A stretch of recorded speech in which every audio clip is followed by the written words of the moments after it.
My favourite time of the month is when I collect my passive income for doing absolutely nothing. How much did I receive this month? All will be revealed shortly. My strategy is simple. I invest spare money each month into dividend-paying companies and then I wait.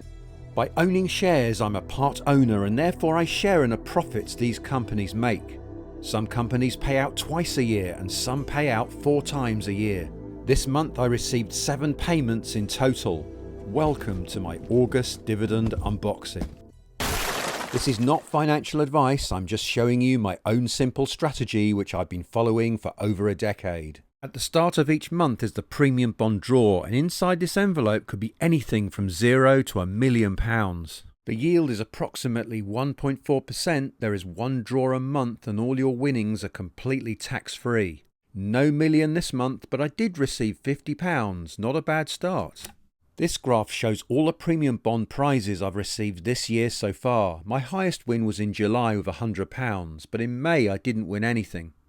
On the 1st of August, United Utilities paid me a share of their profits. It is the largest listed water company in the UK, serving over 7 million customers. Whatever the state of the economy, we all need water in so many different ways. The shares are up 3% this year. They pay a dividend of 3.8% spread over 2 payments. This month, United Utilities paid me £220, and because I buy my shares using a Stocks and Shares ISA, all my passive income is completely tax-free. Also paying in August is Bluefield Solar Income Fund. They specialise in turning sunlight into electricity, which is then sold to the grid for a profit. And I receive some of that profit because I own part of the company.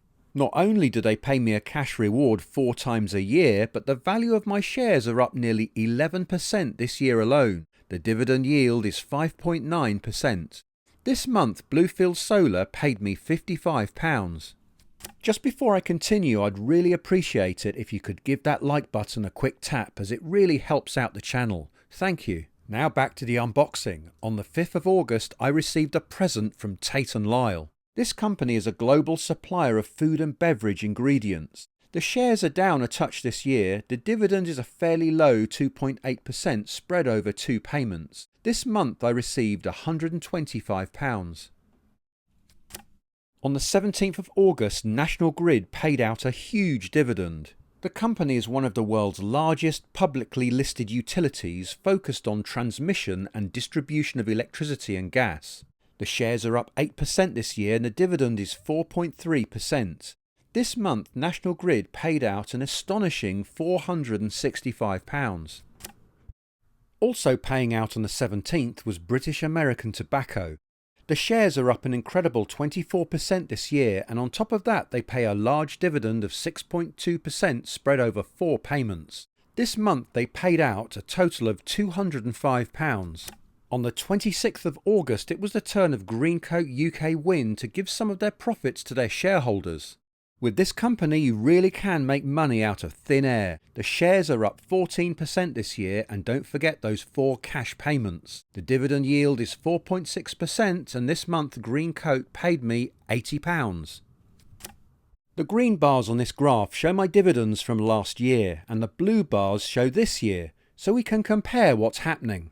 The general trend is upwards, and this can be more easily seen if we look at a longer time frame. This graph shows my journey from 2009, and you can see what a global pandemic did to my dividends in 2020. But if you don't panic and just carry on investing as normal, markets do tend to recover. But the speed of recovery can be surprising, and if you are out of the market, you'll probably miss the best days, which happen when most people don't expect it.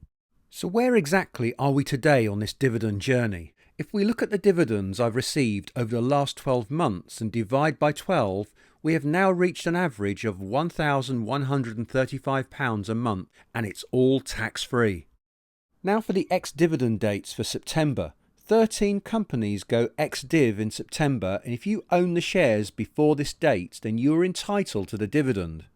Let's take Croda as an example, as it's a company I hold. Croda goes ex-div on the 8th of September, and if you bought the shares before this date, then you will receive the dividend of 47p a share, and this will be paid to you on the payment date, which in this case is the 4th of October. Now for the payment dates, and in September there is a colossal number of companies paying out. Last September I received my highest monthly dividend total ever, and it was also my first dividend unboxing video I did. And if you want to check that out, then I'll leave the link up here. And now for the FTSE 100 highest yields. These are the highest in the FTSE 100 at the moment. The house builder Persimmon is currently top, paying a huge 14.5% yield, followed by the miner Rio Tinto at nearly 12%. However, with higher yields there tends to be more risk of a dividend cut. I prefer yields of around the 3 to 6% range. The average yield of my own portfolio is 4%, which is slightly higher than the FTSE 100 average of 3.7%. Now, if this video has inspired you to start your own dividend journey, then I urge you to check out this video here, which explains a simple way to begin. Don't forget to like and subscribe if you found this video useful. See you next time, and happy investing.